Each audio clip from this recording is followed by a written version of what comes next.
In this season of Level Up Stronger, we're speaking with women across the globe who have found careers in the male-dominated trades industries. It's often hard for many women to see themselves in male-dominated careers. But there's a whole lot of kick-ass women who are not only working in trades, but thriving. So we explore how they got there, what it's like now, and get their advice on how they got started. In today's podcast, we meet Terry Douglas, a badass woman in welding. Did you know that less than 5% of the people in welding trades are women? Terry Douglas has been leveling up stronger in the welding industry for more than 14 years. And I sat down with her to discuss how she and so many other women are thriving in this physically demanding male-dominated industry of welding, where she is often the only woman on the job. Welcome to the show, Terry. Can you introduce yourself and tell me a little bit about yourself? Are you married? Do you have kids? My name is Teresa Douglas. Often I go by Terry just because men get confused and they think I'm a man when I'm applying. I've gotten my job this way several times. Absolutely. And they're like, oh, I am divorced with a 16-year-old son. I've been a single parent his whole life. And it's actually the reason why I got into the trades. I needed to make my own income. But now I am with a boyfriend who is also divorced and in the trades. He's actually the reason I got into the trades 14 years ago. So 16-year-old, but he lives back home in Alberta right now. I'm in Ontario because gas and oil is not predictable. So he's going to finish out high school there and then he's going to come join me. So that's cool. Yeah. That's cool. And so what does he think about having a mom who's a badass in the trades careers? My favorite sentence from my son has been, Mom, you are more my dad than my dad has ever been. There you go. And because I was teaching him how to weld, I taught him how to do all the boy things in life, but also let him be him. He thinks it's normal because he's always known me to do this kind of job. So he doesn't think anything of it. But his friends are like, dude, your mom's cool. Like, she does the same job as my dad does. Absolutely. So that's where I notice it. Him, it's just every day. He's seen me in work clothes. He thinks it's funny when I dress up. He is so used to me doing the hunting, the fishing. Absolutely. Great. So it's not anything out of the usual for him. And he's just like, well, Mom, girls can do those jobs too. Like, why do you say these things? So my kid is actually a feminist. I'm very proud of that. He is definitely equal. He's like, Mom, everything should be equal. So him knowing my struggles, because he has seen them, has actually made him more empathetic towards other women and encouraging them to go do what they want. I think that's awesome that we're now teaching the next generation how to have better equality, right? And yes. I think that's going to be really phenomenal for the long term, that you have a lot of boys who are being raised by single moms. It's unfortunate, but it also will hopefully show the boys how to be more empathetic in future. So that's exciting. Yeah. So tell me a little bit about what you do, the trade that you're in and what you do. I've been a welder since 2008, but back home, I find it's a little bit different than it is here. Welders here typically just weld, and that's not my thing. I'm a welder fitter is what they would call me. So I would put things together and pretty much glue them together, but it's physically demanding. You have to learn how to read blueprints, which actually a lot of welders are not great at. So if you are going to become a welder, learn to read the blueprints properly. Always show initiative, like just keep trying. That's what will get you further, faster. So did you have to go through any kind of schooling or anything in order to learn to be a welder? Like, what's that process like? Okay, ladies out there considering the career, what do they have to do to get into welding? Depending on which province, because province here, back home in Alberta, you're not allowed to be a welder unless you go to school. You start at a shop, get them to sign you up as an apprentice. And then every year you go back to school for 8 weeks and you learn how to do these things. Now in Ontario, which is where I am right now, you don't have to do that. And you can see the quality difference between the two provinces for a large part, because it's mandatory to go to school there, not mandatory here. So it really does, to understand the finer techniques. You would recommend that ladies go to school, get some schooling, right? Yes, because then you understand what is happening, why it's happening. And like, because you do, it's a course called metallurgy, and it helps you understand different types of metals and why you use them. Okay, so you don't just learn the practical skill in school, you learn the reasons behind things in school. Now, that part where you said you also needed to learn to read blueprints, did they teach you that in school as well? They do teach you that a little bit in school. They do go over it. And it's just the basics. So once you have the basics, though, then you can apply them and then do more difficult. Because a lot of it is learning in the field. Because back home, you have apprentices and journeymen. So you actually learn from your journeyman. And so ask questions. Okay. You will never look stupid by asking questions. They actually prefer it. If you don't know, ask. Like, it's that simple. But if you have a good journeyman, they'll keep teaching you every day. I'm a journeyman. I've been a journeyman for 9 years. I'm still asking questions because I know I don't know everything. And I picked up a few different trades along the way. I was doing mechanics with some, and they loved working with me just because I kept asking the questions. If I knew it, I'd go do it. So what type of projects do you work on? So what's like the day in the life? Are you in more commercial, or are you out in the field doing industrial? Because there's different types of welders, right? So what do you find you do most often? I'm one of those weird welders that actually do it all. Awesome. That's not very common because I learned every different type of welding, and I've actually done every different type of welding. I started off and just doing like grading. It was very boring, but it got my foot in the door. And then I was building drilling rigs, and I was doing vessels. I was doing piping. My last job, I just had handrails. It is so boring, but it was a job. It paid the bills. I did what I needed to do. Now I'm actually going into another company, which is putting me back into pipe, back into the field, which I don't actually do a lot of field work, but because I like to keep learning, I took this job, and they're going to teach me how to do other things, which I love. And it's going to be mostly stick and in different shops that aren't mine. I'm going to be doing something completely different than I've never done, but I prefer doing bigger is better. So my favorite so far has been building drilling rigs, which most people don't actually understand the size of those things. Oh, I know. Until they go build them. And have worked with many different women. The most I've ever worked at one shop was 5. Wow. And that was at 150 different people. So, yeah. Right. So do you find that I was talking to a lady yesterday or the day before yesterday about, she was also in Canada and she's an electrician. And she said that Canada dictates a certain percentage of women in the industries. Do you find that in welding or no? No, in the shops I've been at is if you're applying and you have the skill, then you're hired. Your gender doesn't matter. Gotcha. Okay, good. There has been shops where I had to change my name and confuse them. And once I weld tested, they had to give me the job because I was the better welder. So that's why I have 2 names. And depending on who I'm applying for, it will dictate which one is on my resume. Do you find that happens a lot? Like, I know gender bias is one of the biggest concerns most women have going into these careers, is that there is this huge gender bias that women can't do the same thing or can't do this job. I feel like my questions during an interview are different than they would be. And I also know that they're not allowed to ask me these questions, but I also know if they ask them and I don't answer them, that is an answer. So even though they're not allowed to, I still answer the questions, even though they're gender biased.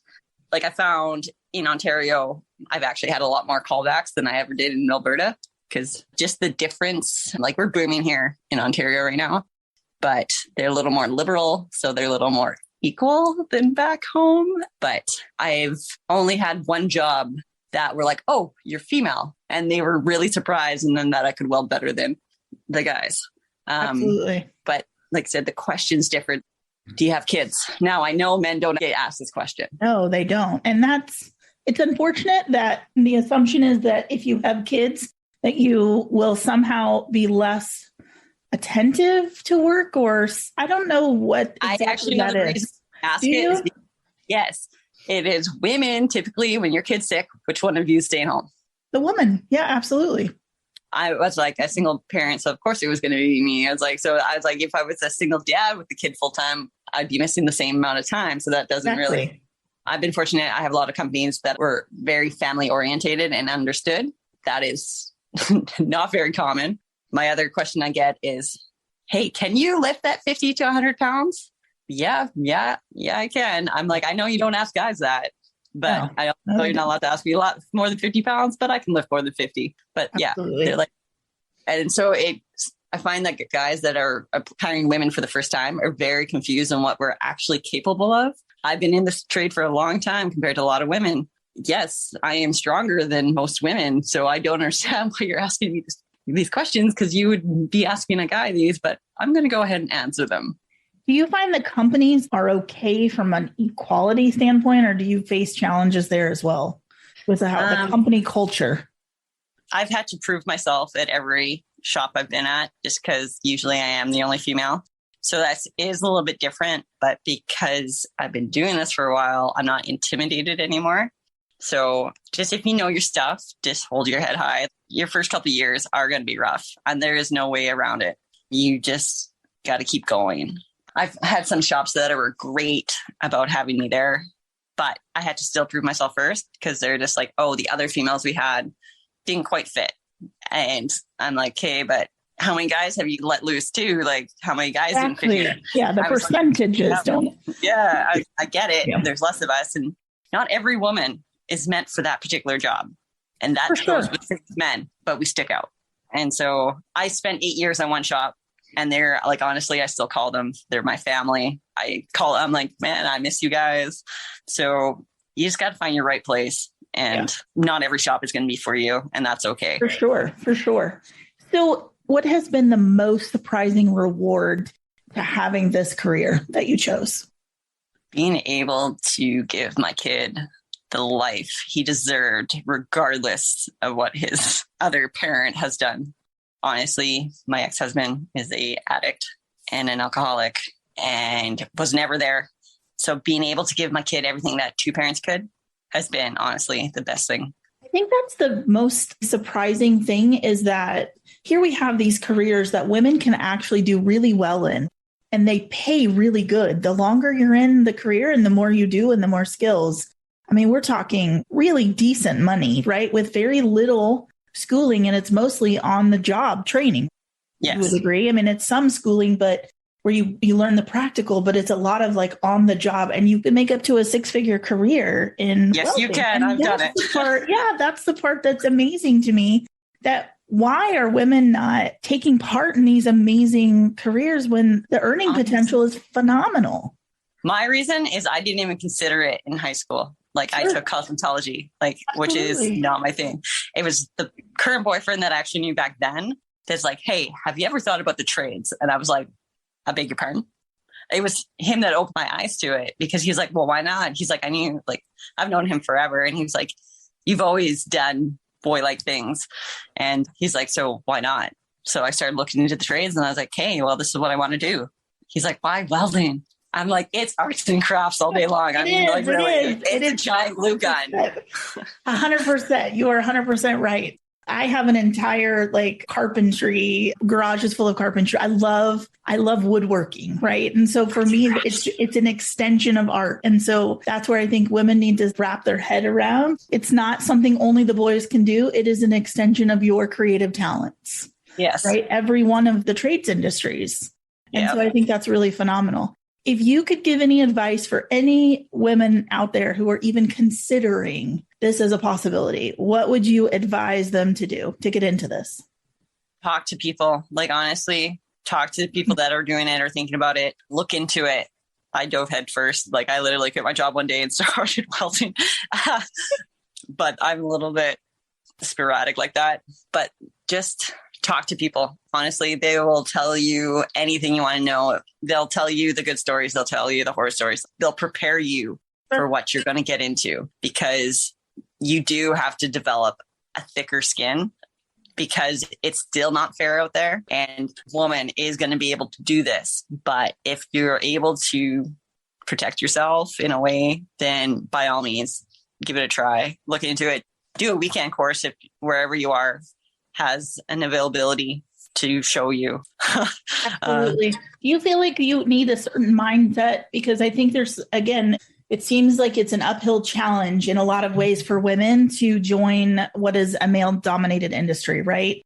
And so there's a certain mindset I think women need to adopt in order to be successful. What would you say that is? Honestly, I've met some women in this trade that I feel really don't belong in the trade. Maybe it's just they're young and they still need room to grow, but you need to be one of the boys. As cliche as that sounds, You have to be one of the boys. Like, yes, if it's heavy, by all means, ask for help, but don't expect everybody to do everything for you. I've seen girls like that in the field, and I'm like, oh, sweet, sweet thing. Man up. Bless your heart, but you're making the same wage I am. Get your ass to work. So you have to be prepared to work harder than the boys to be considered equal. And it's not fair. I know it's not fair, but that's the reality of it right now. I hope that one day it's not going to be like that. But for the time being, that's exactly how it is. You have to be better and you have to be faster than the boys. You have to. Absolutely. In order to be successful. That's really good advice, I think, for anybody coming up. Don't assume that you're going into a career where you can make really good money and then not put in the work and effort to get there. And I think that's good advice for all young people coming up. Regardless of where you're going to be, you have to put in time and effort. Absolutely. Absolutely. Well, sounds good. Hey, I really appreciate you doing this and talking with us, because I think the more that we shed light on what possibilities exist in these careers, the more we show women are in these careers and they're being successful, the more we can get young women to even consider going into this, or look at even women midlife wanting to make a career change so they can provide for their families. It is super important that we talk about it so it's more prevalent. The conversation needs to be had. So again, thank you for taking an early Sunday morning to chat with me. And I really look forward to seeing what you're going to do and send updates on what you guys are doing, because I love listening and reading all of that stuff going on. It's super exciting to see women coming into their own. It's just great. Yeah. Like I said, I'm starting another apprenticeship right away, which I've always wanted a second one. So absolutely, fingers crossed, 3 years. And I'm coming up to 40 and I'm still wanting to learn more. Absolutely. Yes. Yeah. By far, never say no to anything. That's always been my advice to everybody. Just say yes and figure out how to succeed in whatever it is that you want to go after. That's funny, because that's exactly how I ended up in Toronto. Absolutely. Sometimes you just I have said yes to some weird stuff over the last 15 years, and I started at the bottom and ended up as the COO. The trajectory of how that happened over the years is just crazy sometimes to look back on, because you just keep saying yes and figuring out how to plug yourself in and live in a world that wasn't necessarily geared to help women. You succeed and just do your best every day. Welding is a male-dominated industry with less than 5% of women in this career. It commands skill and perseverance, and for women in the trades like Terry, it sometimes means that you have to work 10 times harder to gain the respect you deserve. Seeking out a career to enable her to give her son the life he deserves was a driving force for this career-minded mother. Terry Douglas didn't let gender bias get in the way of her success and is definitely leveling up stronger in her career as a journeyman welder.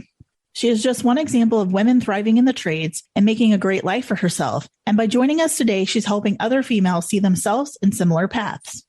At Level Up Stronger, we're striving to help women improve their lives, provide for their families, and build a career. And what better place than the trades, where women can be recognized for their competence, expertise, courage, and craftsmanship. We encourage all women to consider these industries. Talk to women in your field like Terry.